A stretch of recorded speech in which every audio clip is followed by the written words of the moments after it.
سر میرا نام عدیل وڑائچ ہے، میں اسلام آباد بیسڈ جرنلسٹ ہوں. سر کیا یہ تاثر ٹھیک ہے کہ جو بیوروکریسی ہے یہ آپ کی پالیسیز کو گراس روٹ لیول پر امپلیمنٹ نہیں ہونے دے رہی؟ جو عوام کو ریلیف ہے خاص طور پہ مہنگائی کے حوالے سے، وہ بیوروکریسی کی نااہلی کی وجہ سے آگے منتقل نہیں ہو رہا. تو آپ کا جو ویژن تھا سر بیوروکریسی میں ریفارمز کے حوالے سے، 2.5 سال بعد آج ہم کہاں کھڑے ہیں؟ کیا آپ مطمئن ہیں سر؟ پنجاب کی بیوروکریسی میں ہمیں شروع میں بڑے پرابلمز آئے، کیونکہ ایک 30 سال سے 35 سال سے ایک پارٹی بیسکلی وہاں پریویل کر رہی تھی. ایون اگر مشرف کا دور بھی تھا تو ایکچولی تھی تو پی ایم ایل اے نہیں نا، وہی لوگ تو وہی تھے سارے جو کہ پریویل کر رہے تھے. تو اس سے یہ ہوا کہ نیچے تک پولیس اور بیوروکریسی پولیٹیسائز تھی. ہم جب کے پی کے اندر جب ہماری گورنمنٹ آئی تو حالانکہ اے این پی صرف 5 سال سے پاور میں تھی، لیکن اس کے باوجود 2 سال لگے بیوروکریسی کو رسپونڈ کرنے میں ہمارے ساتھ، کیونکہ شروع میں ہمیں بھی پرابلمز آئے ان کے ساتھ، کیونکہ ان کی پینیٹریشن ایفیلیشن ہو جاتی ہے نا بیوروکریٹس کی، اوپر پروموشنز آ جاتی ہیں پولیٹیکل بیسس پہ، وہ پھر ان کی لائلٹیز چینج ہو جاتی ہے. لیکن یہ ٹھیک ہو جائے گا. یہ تھوڑا ہمیں پرابلمس ہیں اور آئی ہمیں. جب بیوروکریسی سے آپ انٹریکشن ہوتا ہے تو آپ کو پتہ چلتا ہے کہ کس کی کیا کوالٹی ہے. تو اس لیے فریکوینٹ چینجز بھی ہوتے ہیں. مجھے کہتے ہیں جی اس کو چینج کر دیا، اس کو چینج تو جب تک ہمیں آپٹیمم پرفارمنس نہیں ملے گی چینجز تو ہوتے رہیں گے. لیکن مجھے زیادہ کانفیڈنس ہے جو اب خاص طور پہ پنجاب کی بیوروکریسی ٹھیک چل رہی ہے، اور ریفارمز بہت لے کے آ رہے ہیں، ہم لے کے بھی آئے ہیں. چھوٹی چھوٹی ریفارمز آتی رہتی ہیں کہ کیسے ہم اس کو جو بیوروکریٹک سٹرکچر ہے اس کے اب انکریزنگلی اسپیشلائزیشن کے اوپر ان کو جانا چاہیے. دنیا میں بیوروکریسی اسپیشلائز کر رہی ہے، ہمارے ابھی جرنلسٹ ہیں. اب مثلا آئی ٹی کا سبجیکٹ ہے، اس کے لیے عام بیوروکریٹ نہیں اس کو سنبھال سکتا، اس کے لیے اسپیشلسٹ چاہیے. اسی طرح اور بھی ایریاز ہیں. ایگریکلچر ہے، اس میں بھی ہمارے پاس جو ٹیکنالوجی اتنی آ گئی ہے ایگریکلچر میں، ہمارے پاس وہ کوالٹی نہیں ہے لوگوں کی. تو وہ ہم جا رہے ہیں اس طرف ریفارمز پہ. جی مخدوم شہاب الدین، صحافی ہوں ایک، اور آج کل راسمس منڈس جرنلزم اسکالر ہوں، تو اس حوالے سے یورپ میں مقیم ہوں. خان صاحب سوال آپ سے یہ ہے کہ 50% اگر ہم کہیں کہ 50% ٹینیور آلموسٹ پاکستان تحریک انصاف کی گورنمنٹ جو ہے وہ مکمل کر چکی ہے. اس سب کے اندر جو تبدیلی ہے وہ گراس روٹ لیول تک عام عوام کو نارملی نظر نہیں آ رہی. کیا ہم دیکھیں گے کہ 2.5 سال میں یہ ٹرانسفر ہوتی ہے، یا پھر 5 سال کے بعد یہ کہا جائے کہ تبدیلی جو ہے اس کے لیے مزید وقت درکار ہے؟ اور ساتھ ہی ساتھ ایک اور سوال ہے کہ 2021 ہے، ہر شخص کی کوئی نہ کوئی نیو ایئر ریزولوشن ہوتی ہے. تو بطور پرائم منسٹر آف پاکستان آپ کی نیو ایئر ریزولوشنز کیا ہیں 4-5 جو آپ سمجھتے ہیں کہ 2021 میں آپ امپلیمنٹ کرنا چاہیں؟ 2021 میں تو 2 ریزولوشنز ہیں، وہ میں نے کہا بھی تھا. ایک کوئی بھوکا نہ سوئے بائی دی اینڈ آف 21، اس کے لیے پوری جو تیاری کر رہے ہیں، اور ایک بڑا زبردست پروگرام اس کے لیے بنا رہے ہیں کبھی. اور انشاءاللہ یہ میرے خیال میں دنیا میں ہمیں لوگ فالو کریں گے اس پروگرام کے اوپر. اور وہ یہ پناہ گاہ اس کا حصہ ہے. کبھی کوئی کانسیپٹ نہیں ہے پناہ گاہ کا، یہ بھی ہماری انشاءاللہ انٹرنیشنل لیول پہ ایکنالج کی جائیں گی. اور سیکنڈلی جو ہیلتھ کارڈ ہے کہ ہر غریب گھرانے کے اندر پاس ہر گھرانے میں ایک ہیلتھ کور ہو، تاکہ وہ سب سے زیادہ بے بسی ایک انسان کو ہوتی ہے کہ جب اس بیماری ہو اور ان کے پاس پیسہ نہ ہو علاج کا. شوکت خانم اسی پریمیسز پہ بنا تھا. کینسر کا علاج سب سے مہنگا ہے، تو جو عام آدمی ہے وہ افورڈ ہی نہیں کر سکتا، تو ادھر سے میں نے شوکت خانم. تو اب یہ اگلا پہنچ گیا کہ یونیورسل ہیلتھ کوریج. میری رول ماڈل بھی نبی صلی اللہ علیہ وسلم ہے، اور وہ جو مدینہ کی ریاست ہے وہ ایک ماڈل ہے ہمارے لیے for all times to come. جی یہ جو چینج آتا ہے نا، change is a process, it is not a switch کہ آپ نے آن کیا تو چینج آ گیا. ایک پروسیس ہوتا ہے، ایک جد و جہد کا نام ہے. اس میں ایک سٹرگل چاہیے. جب بھی ایک معاشرے کے اندر چینج آتا ہے وہ معاشرہ سٹرگل کرتا ہے اس کے لیے. اگر آپ کسی کا خیال ہے پولیس آ جائے گی کہ سارے لوگ رشوت لینے بند کر دیں گے، ایسے نہیں ہوگا. لیکن معاشرہ رشوت بند کروا سکتا ہے. جب ایک قوم فیصلہ کر لیتی ہے نا کہ ہم نے یہ ہمارے ویلیوز ہیں، پھر چینج آتا ہے معاشرے میں. قرآن کی آیت ہے، اللہ کہتا ہے کبھی میں کسی قوم کی حالت نہیں بدلتا جب تک وہ قوم خود اپنی حالت بدل کی کوشش نہ کرے. یہ بڑی امپورٹنٹ چیز ہے سمجھنے کی. کرپشن تب ختم ہوتی ہے ایک معاشرے میں جب ایک معاشرے کرپشن کو ان ایکسیپٹیبل کر دیتا ہے. یہ نہیں کہتا کہ جی صرف 22 کروڑ کی ہے. سنگاپور ہمارے سامنے ہے، میری زندگی کے اندر وہ چینج ہوا ہے. ہوا کیا کہ mid 60s کے اندر لی کوان یو آ گیا, آؤٹ اسٹینڈنگ ان کا پرائم منسٹر, ایماندار تھا خود. تو اس نے آہستہ آہستہ وہاں اپنی اسٹینڈرڈ سیٹ کی, کرپٹ پریکٹسز ایکٹ لے کے آیا. انہوں نے ایک سٹنگ منسٹر کو کرپشن میں پکڑا تو لوگ ڈر گئے. پھر ایک فضا بنا دی سنگاپور میں کہ اس کے 15 سال کے رول کے بعد جب ایک منسٹر پکڑا گیا کرپشن میں تو اس نے خودکشی کی, کیونکہ اس کو پتا تھا سنگاپور میں اب میری زندگی ختم ہو گئی ہے. سو جب معاشرہ ایک کرپشن کو ان ایکسیپٹیبل کر دیتا ہے تب ختم ہوتی ہے. لا انفورسمنٹ اکیلی سے نہیں ختم ہوتی. معاشرہ جب ریئلائز کرتا ہے کہ جب ایک معاشرے میں کرپشن آتی ہے تو یہ سارے معاشرے کو تباہ کر دیتی ہے. ایک کینسر ہے جو پریزیڈنٹ شی جن پنگ ہے, اس کی جو سب سے بڑی چیز ہے, یہ بڑا پاپولر آدمی ہے, اس کی جو سب سے بڑی پاپولیرٹی کی وجہ ہے کہ 7 سالوں کے اندر 450 وزیروں کو اس نے جیلوں میں ڈالا ہے کرپشن پہ. سو یہ اگر ایسے نہیں اوپر جا رہی چائنا, انہوں نے کلیمپ ڈاؤن کیا ہے. پاکستان کے اندر جو پروسیس ہے چینج کا شروع ہو گیا ہے. لوگ ریئلائز نہیں کرے چینج تو شروع ہو گیا. چینج تو شروع ہوا ہے جب کہ سارے بڑے بڑے ملک کے ڈاکو جیلوں سے اندر باہر جا رہے ہیں. یہ پہلے تو کوئی نہیں جا رہا تھا. پہلے تو کوئی کانسیپٹ, کیا پہلے یہ چوری نہیں کر رہے تھے؟ جب 4 گنا قرضہ بڑھ رہا تھا تو کوئی ان کو پوچھ نہیں رہا تھا. آج ان ساروں کے چکر لگ رہے ہیں, نیب کے باہر کوئی اندر جا رہا ہے, کوئی باہر آ رہا ہے. اور اس کے علاوہ ایک سٹنگ گورنمنٹ کے 2 وزیروں کو نیب نے پکڑ لیا, حالانکہ ان کی کرپشن ہمارے دور کی نہیں. وہ کہہ رہے جی 12-13 سال یا 15 سال پہلے انہوں نے کچھ کیا تھا, ہمارے دور کی نہیں. پھر پکڑ کے اندر رہا. سو ایک ملک کے اندر پہلی دفعہ ایک شوگر مافیا, جو سارے ملک کا ٹاپ طاقتور لوگ بیٹھے ہوئے ہیں شوگر انڈسٹری میں, پہلی دفعہ ان کے اوپر انکوائری ہوئی, ان کے کیسز بن گئے, FBI میں کیسز چلے گئے, ان کو FIA میں ان کے ہو گئے. کوئی سوچ بھی نہیں سکتا تھا. تو چینج تو شروع ہو گیا ہے. بہت شکریہ سر صدیق جان. سر ایک تو آپ نے اس نے کم وقت میں سب سے زیادہ کابینہ کے اجلاس کیے, سب سے زیادہ as a prime minister T V interviews دیے, ڈیجیٹل میڈیا کے ساتھ یہ آپ کا 5واں انٹریکشن ہے.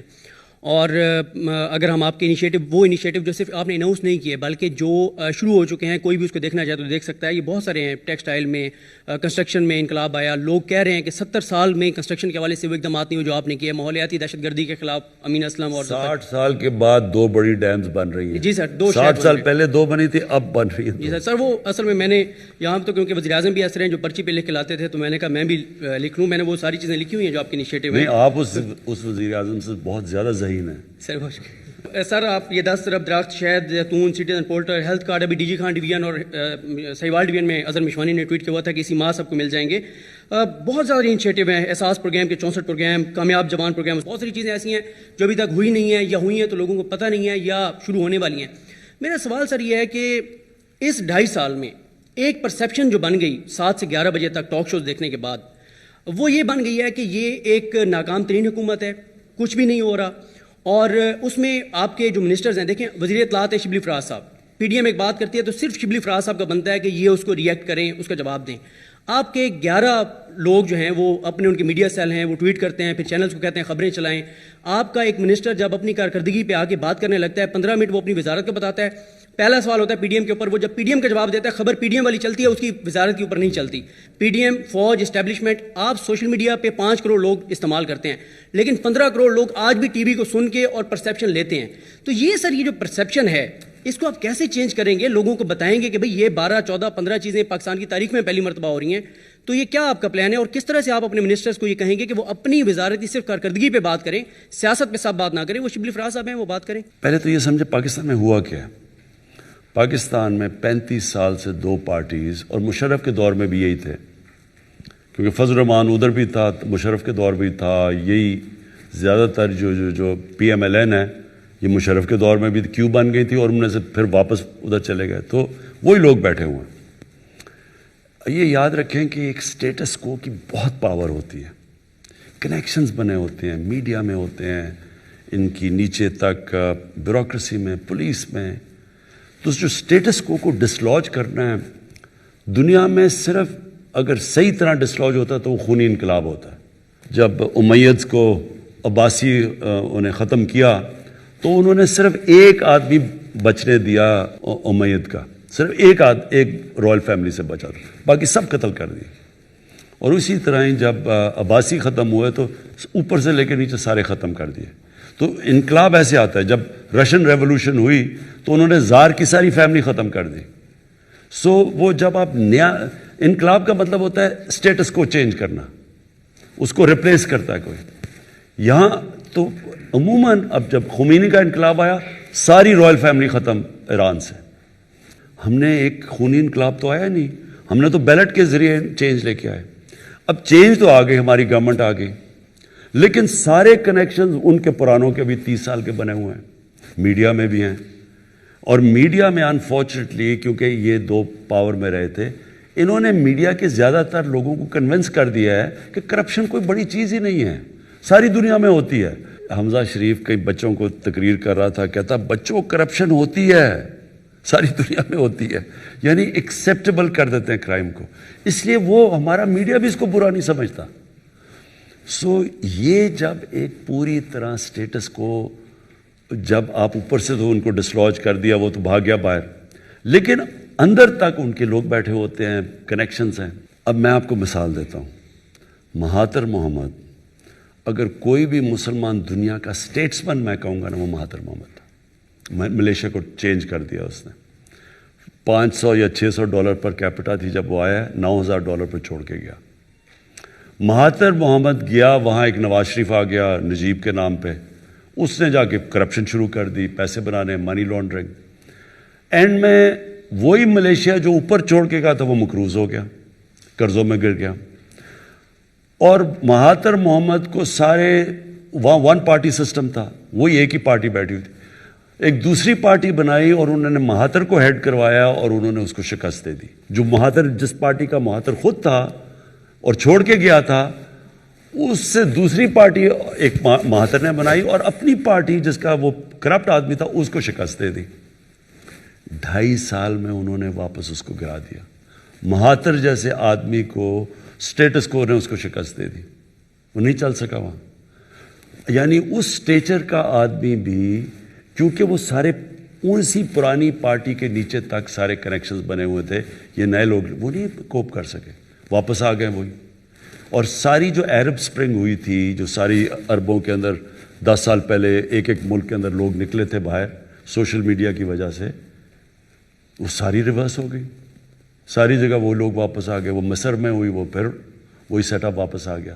سو یہ یاد رکھیں, یہ آسان نہیں ہوتا. جب آپ ایک سٹیٹس کو کا مقابلہ کرتے ہیں تو وہ لوگ پہلے دن سے گرانے پہ لگے ہوئے ہیں, پہلے دن سے کہہ رہے ہیں کہ یہ گورنمنٹ آج گئی تو کل گئی, اب گرائیں گے, اب آ گیا, وہ پہلے دھرنا تھا وہ فیل ہوا, پھر یہ.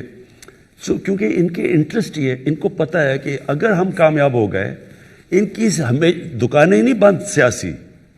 جس طرح کے پی کے اندر ہم جب 5 سال کے بعد کامیاب ہوئے, ساری پرانی پالیٹکس اڑ گئی.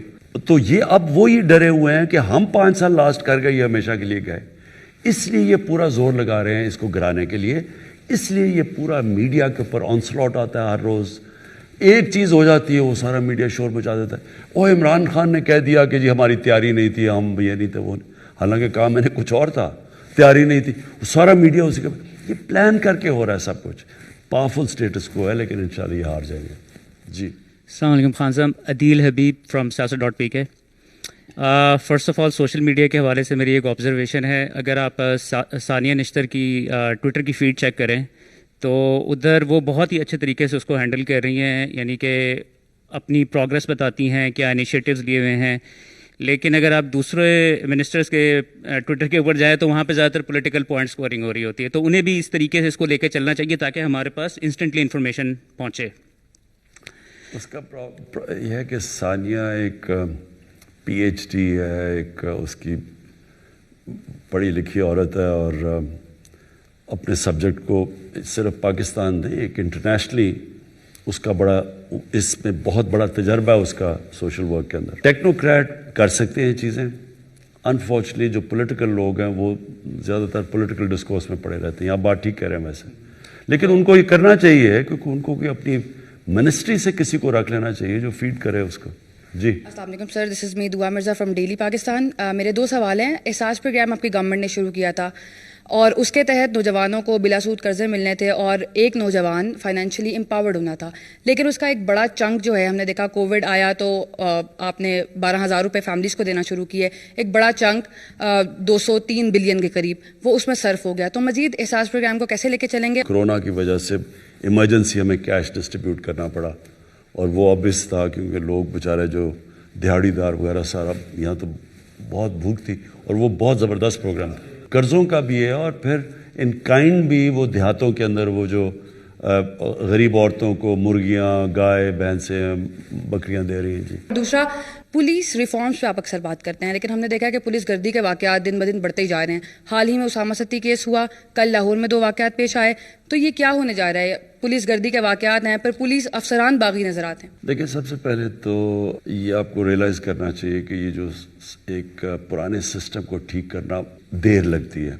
میں آپ کو مثال دیتا ہوں. ہم نے شوکت خانہ پشاور کو 3.25 سال میں سیٹ اپ کیا, اور وہ آج جوائنٹ کمیشن انٹرنیشنل, جو کہ ایک اکریڈیٹیشن ایجنسی جو دنیا میں انٹرنیشنل لیول کے ہاسپٹلس کی سرٹیفیکیشن کرتی ہے, وہ آپ کے ملک میں آتی ہیں, آپ کی پوری آڈٹ کرتی ہیں. تو اس وقت صرف 2 ہاسپٹلز, 2 شوکت خانہ میں جن کو سرٹیفیکیشن ملی ہوئی ہے جوائنٹ کمیشن انٹرنیشنل کی, اور ایک آغا خان ہے اور ایک الشفا ہے. صرف 4 ہاسپٹل ہیں پاکستان میں جن کو اگر دنیا کے میپ میں سمجھا جاتا ہے انٹرنیشنل سٹینڈرڈ.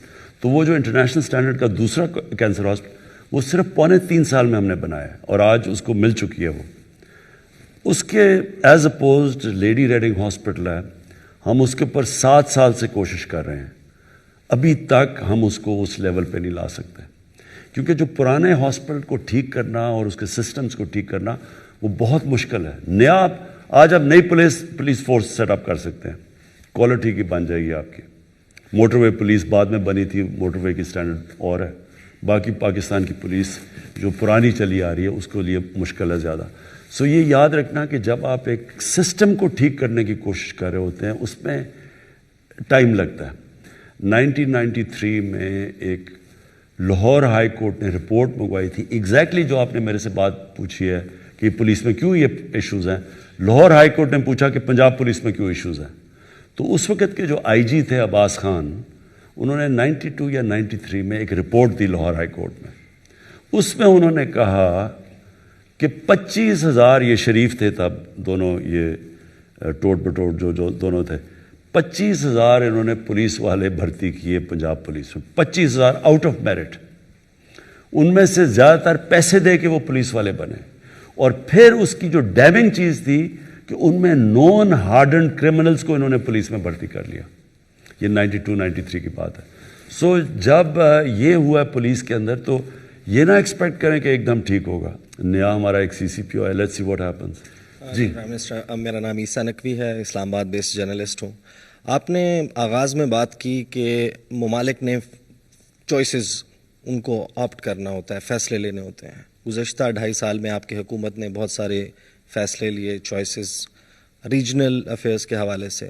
2 چیزیں میں آپ سے پوچھنا چاہتا ہوں. ایک تو بھارت کے ساتھ کیا موجودہ جو state of relationship, I will not go into the details, سب کو معلوم ہے, موجودہ حالات میں از دیئر اینی چانس کہ انڈیا کے ساتھ بات ہو سکتی ہے؟ اگر نہیں ہو سکتی تو وہ کون سی پری کنڈیشنز ہیں جس میں ہو سکتی ہے؟ ایک تو یہ بتا دیں. دوسرا, بھارت از اے نون ایڈورسری, اور ہسٹوریکلی جو گلف کنگڈمز ہیں اینڈ ایمریٹس ہیں وہ ہمارے دوست ممالک رہے ہیں. اب ان کے کچھ ریسنٹ اوورچرز ہیں, نیول ایکسرسائزز ہیں, جوائنٹ ملٹری ایکسرسائز ہیں, جوائنٹ ڈیفینس پروڈکشن ہے, ان کے تعلقات. ڈو یو تھنک کہ جو انڈین ریچ آؤٹ یا جو ان کا ریلیشن شپ بلڈ ہو رہا ہے اس نے ہمارا ریلیشن شپ کمپرومائز کر دیا ہے, خاص طور پر سعودی عرب اور ان ممالک کے ساتھ؟ دیکھیں, جو آپ کی انٹرنیشنل ریلیشن شپ ہوتی ہے نا, وہ ایک ڈائنامک پروسیس ہے, وہ ایک اسٹیٹک نہیں ہوتا, وہ کانسٹنٹلی چینج ہو رہا ہوتا ہے, اور اس میں بڑی اور بھی ویریبلز آ جاتے ہیں. جو ہندوستان ہے اس سے تو کلیئرلی جب تک وہ کشمیر میں جو انہوں نے کیا ہے آرٹیکل 370 کو ریووک کیا, جب تک اس کو ریسٹور نہیں کرتے بات چیت نہیں ہو سکتی. جو انڈیا میں ایکچولی گورنمنٹ ہے وہ ٹائم بتائے گا. میرے خیال میں سب سے زیادہ اگر ہندوستان کو نقصان پہنچے گا وہ یہ مودی حکومت پہنچائے گی, مور دین کسی کوئی دشمن اتنا نقصان نہیں پہنچا سکتا. لیکن جو ہماری باقی ریلیشن، میرے خیال میں ہماری اس وقت بڑی دیر کے بعد بڑی اچھی ریلیشن شپس ہیں. یعنی امریکہ کے ساتھ ہماری کوئی اب وہ ریلیشن شپ نہیں ہے جو ہمیشہ آرڈر ہوتا تھا جی اب یہ کرو تو وہ کرو، ڈو مور کرو لو.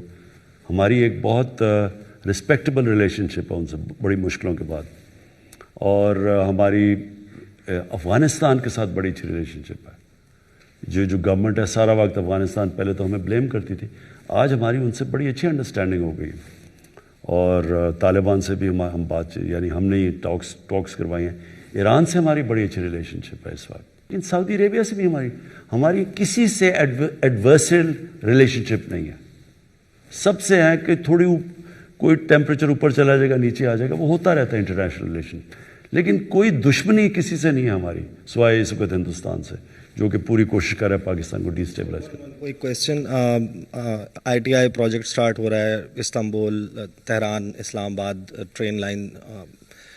ہم نے ایک بارڈر بھی نیا اوپن کیا ایران کے ساتھ. ریجنل اپروچ رشیا کے ساتھ، ترکی کے ساتھ، ایران کے ساتھ، کیونکہ یہ وہ ڈیسیجنز ہیں جن کی پولیٹیکل کاسٹ ہے. تو regional approach, are we going ahead with our relationship, اور اس میں کوئی کمپرومائز نہیں ہوگا؟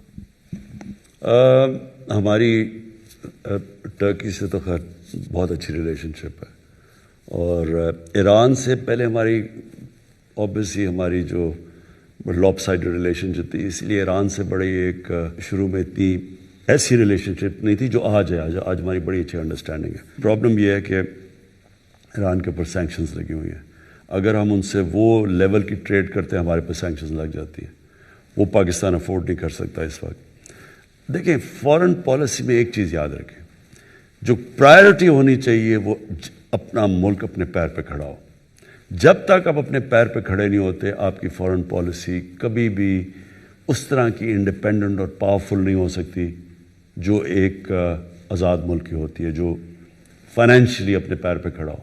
سو یہ کی ہے ہماری اس وقت جو اللہ کا شکر ہے ہمارا جو ملک صحیح طرف جا رہا ہے.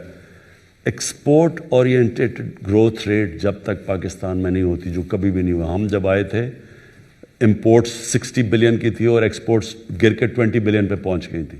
Biggest ever trade gap. یہ پہلی دفعہ ہے کہ 18% ہمارے پتہ نہیں کتنے سالوں کے بعد گروتھ ایکسپورٹس 18% پہ اور وہ بڑھی ہیں. تو جب تک ہمارا کوشش ہونی چاہیے کہ پہلے تو اپنے پیر پہ کھڑے ہوں، اس کے بعد آپ کی پھر فارن پالیسی ٹرولی انڈیپینڈنٹ ہوتی ہے. اس سے پہلے آپ کو بڑا کیئرفلی بیلنس کرنا پڑتا ہے. السلام علیکم، اریبہ ریپرزینٹنگ بولو جوان. میرا سوال آپ سے ایجوکیشن کے حوالے سے ہے. And I understand of course 18th amendment کے بعد education is a provincial subject, but ابھی ہم نے پینڈیمک کے دوران NCOC میں بھی we've seen some excellent coordination between the provincial ministers and the Federal Ministry for Education. There's talk of a single national curriculum. There's talk of 2009 کے بعد پہلی دفعہ of a national education policy. So I guess given all of this, pandemic کے aftermath میں جو education financing پہ ایک declining trend آیا ہے، ہم نے پچھلی ایمرجنسیز میں بھی دیکھا ہے، فلڈس کے بعد بھی دیکھا ہے، ارتھ کوئک کے بعد بھی دیکھا ہے کہ 5 سے 7 سال ایجوکیشن اور ایجوکیشن کے اندر ڈیولپمنٹ بجٹ میں کنسسٹنٹ کٹس لگتے ہیں. اس دفعہ بھی وہ ہم نے ٹرینڈ پنجاب میں دیکھا، 19% کا ڈیولپمنٹ ایجوکیشن بجٹ پہ کٹ لگا. بلوچستان میں 27% کا لگا. فیڈرل ایریا میں صرف 1% انکریز آیا اگر پچھلے سال سے کمپیئر کریں. And probably the most disturbing aspect is کہ اس وقت شاید خیبر پختونخوا سب سے اچھا کر رہا ہے، گیون کہ ان کا 43% انہوں نے اپنا ایجوکیشن ڈیولپمنٹ بجٹ میں انکریز لے کر آئے. لیکن اس کے باوجود جو ایک بڑا حصہ ہے ایجوکیشن بجٹس کا وہ نان ڈیولپمنٹ ایکسپینڈیچرز پہ جا رہا ہے.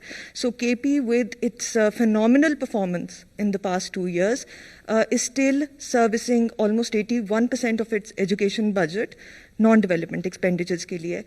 سب سے اچھا فیڈرل ایریا ہے، وہ بھی 71% ڈیڈیکیٹڈ ہے. بلوچستان میں 91% ڈیڈیکیٹڈ ہے. پنجاب میں 88 ہے. How, given the pandemic now and the economic hit that we've taken, and given the fact that we are hosting the second largest population of out-of-school children in the world right now, how will we prioritize education? Emergencies to aati rahengi kyunki, and then within education, development expenditure. دیکھیں میں نے شروع میں آپ سے بات کی کہ جب آپ کے ٹوٹل ٹیکس کلیکشن آدھی ٹیکس پہلے کم ہو، کیونکہ آپ کو بتایا کہ صرف 3,000 لوگ 70% ٹیکس دیتے ہیں، لوگ تو ٹیکس نہیں دیتے، تو پہلے وہ اور پھر آدھی چلی جائے قرضوں کی قسطوں پہ، تو ملک کے لیے اتنا کم پیسہ کافی نہیں ہے ملک چلانے کے لیے. سو کہیں نہ کہیں کٹس لگتے ہیں، اور انفارچونیٹلی جو ایریا جدھر ہمیں، کیونکہ سارے ایمرجنسیز ایریاز ہوتے ہیں، کہیں لگژری پہ تو پیسہ خرچ نہیں ہو رہا، تو ادھر پھر یہ سفر کرتا ہے ہمارا ایجوکیشن کی ایکسپینشن. میرے خیال میں کہ یہ جو ہمارا پہلا سال گزرا اسٹیبلائزیشن، دوسرا سال ایکچولی کووڈ کی وجہ سے ہم ڈسپائٹ کووڈ ہم سارے ریجنل ملکوں میں سے سب سے بہتر نکل چکے ہیں اکنامکلی. لیکن جب تک یہ جو ہمارا آگے آپ جو جانے کا طریقہ ہے، ویلتھ کریٹ کر کے کنسٹرکشن انڈسٹری کو، ایکسپورٹس کو، آئی ٹی کو، ٹورزم کو، یہ ایک ایسے ایریاز ہیں جدھر بڑا ہم تیزی سے اپنی ویلتھ کریٹ کر سکتے ہیں.